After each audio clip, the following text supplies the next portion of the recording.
14, Rose. Oh, that last hitter was Walker that popped that ball up. We have one out in the inning. Oh, that's hit hard, and that is gone, folks. That ball's deep. Two-runner. That was a nice piece of hitting there. Looked for his pitch, and I think he got it. What do you think, Richie? He got all that one. He knew what he was doing with it, and he drove it hard to left. Let's go! Here we're out at the Art Hitting Club. This is a special event today. Mike Dill's in town. I invited Mike out here to give us a little short lecture on how to use the tee correctly.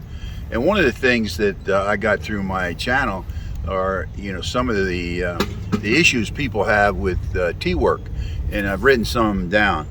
The number one reason they don't like tee work is it's a lack of game-like feeling, okay, which is pretty much confirmed by all the other data that I've researched. Number two is the improper tee height and placement. If you don't place the tee in the right position, then you're just creating bad habits for yourself. And Michael will cover some of these, I'm sure. Lack of focus. That doesn't mean lack of focus at the moment. It can, but it means that when you go out and do tee work, all you do is go out there and try to hit that little ball off the top of the tee, and that's not really what you need to have a game plan going in to what you want to do, and Mike will cover that. Over-reliance on the tee. The tee is a tool that helps the overall process. To be totally honest with you, I've never been a tee fan all my life. I use the tee very seldom. I think I did in baseball back in the day. That's so far long ago, that's ancient memory. But in the last 2 years, I've been playing with guys. A friend of mine on my Venom team, Vance Goodmanson, took himself from an average hitter to a great hitter, and most of it was because of his tee work. And you can actually see it in his swing, and you can see the ball when it comes to the tee level he likes. He's straight. He went from like a 550 hitter to a 750 hitter. So my opinion of tee work has changed for sure. Not that I use it all the time, but I plan to use it some. Okay, then the other one is improper mechanics reinforced. Now that's one you got. That's why we're doing this session. Mike's giving you the his recommendation on what to do and how to do it in tee work. So I hope you enjoy it. We'll bring up-to-date information from our pros as we get the opportunity. Thank you. Okay, Mike, we really appreciate you coming out here to the Art of Hitting Club. You wanted to talk about tee. You're a big tee fan, and everybody in this club's a big fan of yours, so that seems like magic. Why don't you tell us what you're going to do and your objective today? Well, first of all, I'm glad I'm warm because I've been here the last 4 or 5 days. When we were at Space Coast, I was freezing my rear end off. Yeah. It was raining and cold.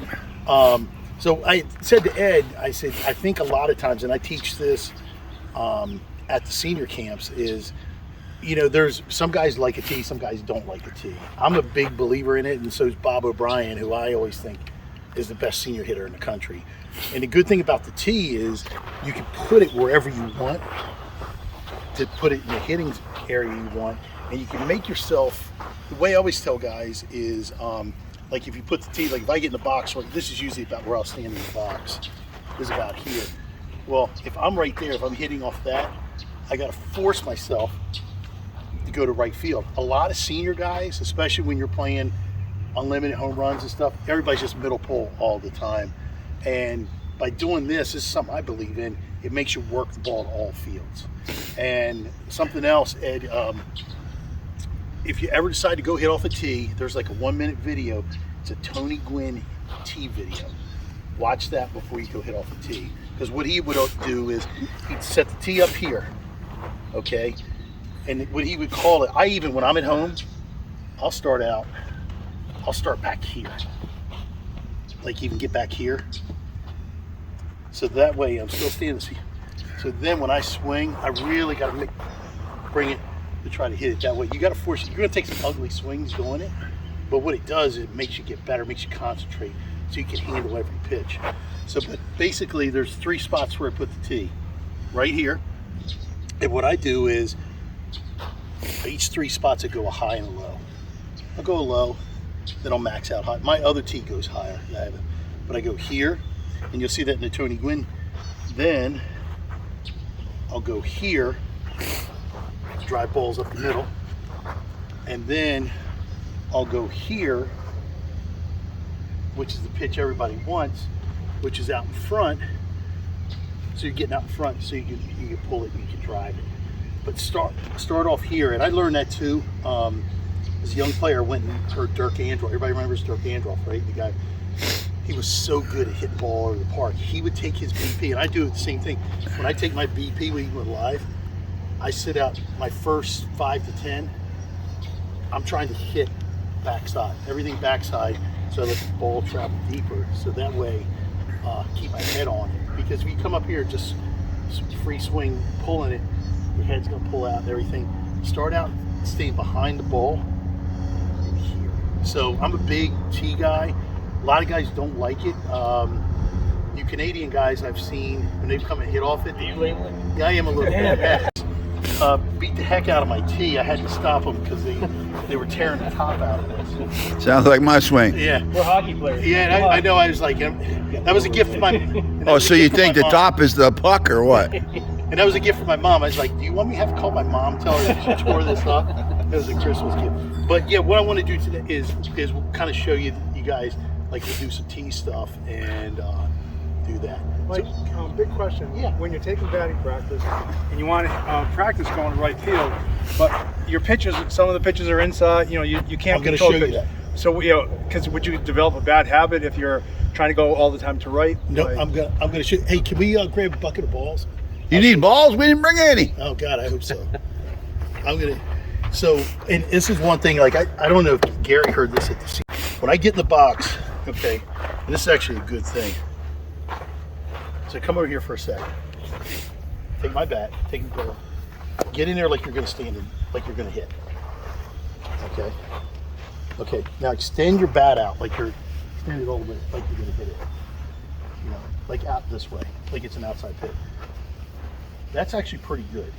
A lot of guys, we step back in here. So you get a lot of guys. They get in, they do this.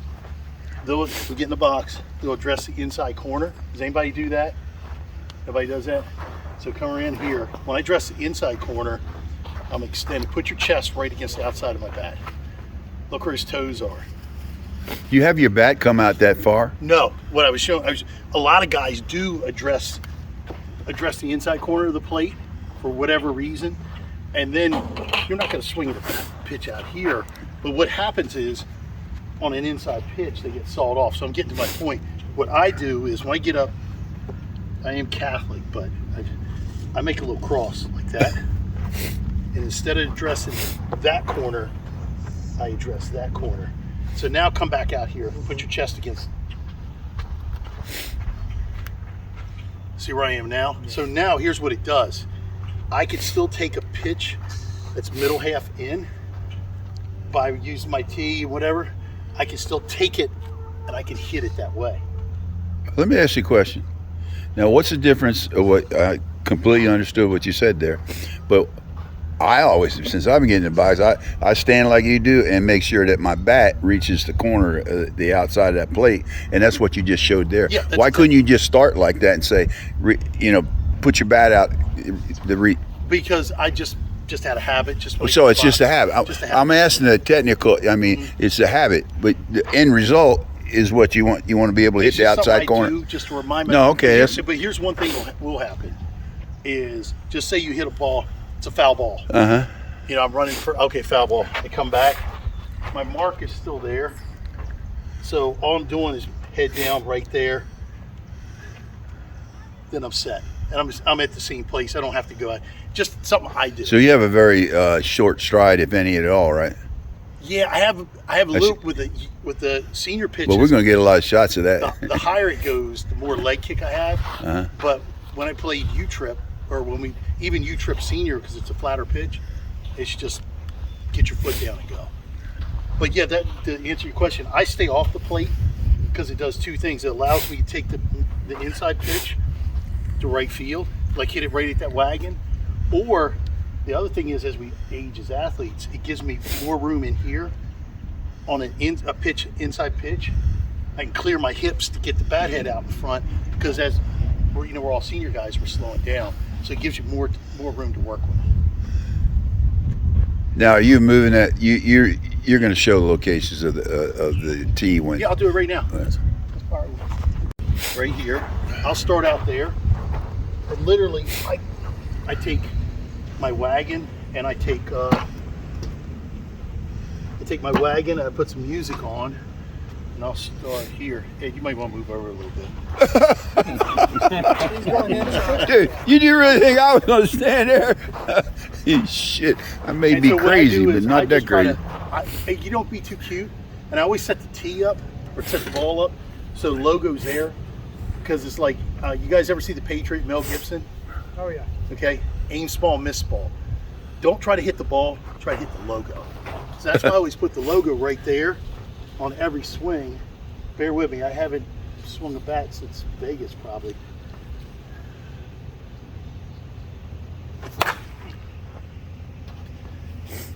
It looked like Gary Benton swing. Almost. Huh? Almost. Not quite as good, was it? No. Now see, here's the Gary other does thing. better. That's where, now if you really want to challenge yourself, Well, I got to get in his put good it back graces. here. Called the emotional bank account. Okay. so you still, remember when you stride, like I don't want to bail myself out, try to hit that. When your front foot needs to be within toe in the middle, toe to the middle of your foot. So I'm still going to take my same stride, drag my hands. I'm really going to try to peel it down. Oh, nice. Got it real nice. And then what you do, Okay, let's put you a little break in here where you can actually see Mike, and he's swinging in slow motion, and you can play with the forward and reverse and the slow it down and stop him in his motion here, which is pretty productive when you're in a learning phase. He's got his mechanics in this swing and where he hits the ball, he coming all the way around, or get all the leg. He's doing all the right things, so it's a good model to be emulating. The mechanics are just super. That's why I'm putting it in there. But play with that fast forward button. There we go. Okay. and Ed and I talked about it, is this doesn't replace live hitting, but it's the best thing to do it, because if you don't have anybody to hit with, a lot of times I go hit during the day. Well, everybody I know is working. You guys are all retired and living the life down here, so I'll just go 8, 9 o'clock in the morning, especially when it gets hot back home. I go out and hit 100 balls off the tee. I'm gassed. But what this doesn't do, it doesn't replicate the timing of waiting for a pitch. This is just working on it. Now, what we have to do in the wintertime, where I live, you have to hit off a tee in a tunnel, because most of the tunnels where we are aren't tall enough to pitch to each other. So you literally are just setting up a tee, and you're just setting up a tee and just working on just driving everything up the middle and just getting it like muscle memory and hand-eye coordination. Boy, you look awful close to you. Yeah, it looks funny. Tell me now, cowboy. Well, we make a wood softball bat with a bamboo handle. It's a maple. What? Wood softball bat. Yeah. What? And what does that do? It makes you man up. I guess last time I hit a damn, yeah, I felt like It makes you man up. So felt like I want to retire. basically, when I go hit in the tunnel, well, myself and we'll hit with this. What weight is that? 28 ounces. It's 28, so it's a 34-20. It's a wood bat, and I will go hit with this.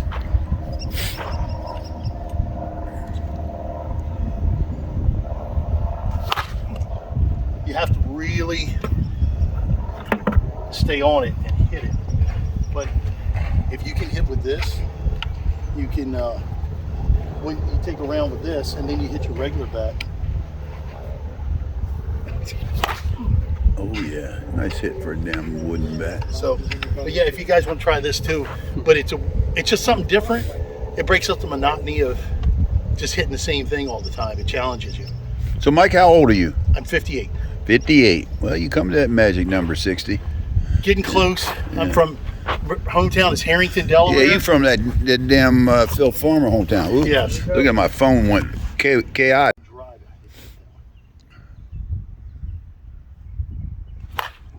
So do you change your mind? So way, do you take it this way, or do you wait him out and wait till there's 2 strikes on him? It's a good call. I go up there looking. So if I got a home run situation, yeah, okay, and they throw me that pitch right there, outside corner. Unless the conditions are good for it, I'm probably going to take it. Now, just say I got 2 strikes, and he comes back with this pitch again. Sure. Yeah. Okay. I'm like, okay, you don't want to fool around and do what I just did over swing hit to a double play. That's it. Well. That's what you want. Well, you hit do, that. man. Oh yeah. That's what you want. And hitting no home runs. Like, I'd rather hit balls like that all day long because it runs the other team to death. Yeah. And so here's one thing that is important that I try to do. Even when I'm swinging, like I'm coming up to hit, let's say I'm trying to hit a home run here. Okay, here's something else I always tell guys is you're in a home run situation. Make sure you elevate it so it goes over the infield. But if you miss, you want to miss like that. You don't want to miss like a punt unless you absolutely have to, but you want to miss like that so that way it turns into a double. So let's see if I could.